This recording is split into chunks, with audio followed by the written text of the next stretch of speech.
Қоршаған ортаның ластануы Алматы энергетика және байланыс университетінің студенттерін бейжай қалдырмады. Өйткені олар Shell Азия марафоны аясында өз қолдарымен электрокар ойлап тапты.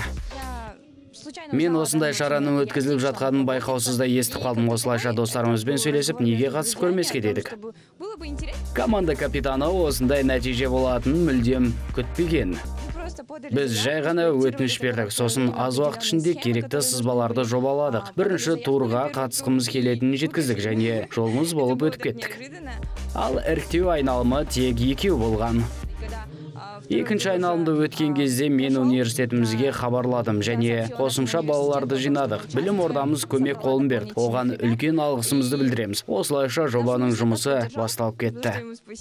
Айта кетейік, аталмыш марафонның негізгі мақсаты ол әрине қоршаған ортаның қатты ластану проблемасы.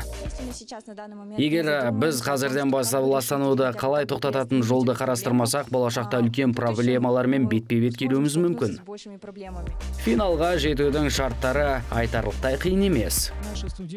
Біздің студенттеріміз Urban Concept Car номинациясы бойынша сайысқа түсуде. Бұл қалалық автокөлік болып саналады. Ол толықтай қуаттандырылған күйінде біршама километр жолды жүріп өте алады. Айтпақшы, бұндай марафонға Қазақстан алғаш рет соңына дейін өткен. Қазақстанда алғаш рет студенттік командамызды апарып жатырмыз және ол Алматы энергетика және байланыс университетінің студенттері болғаны қатты қуантады. Алматы энергетика және байланыс университетінің командасы барлығымыз жанкүйер болайық. Ал біз қатысушыларға тек қана сәттілік пен жеңіс тілейміз.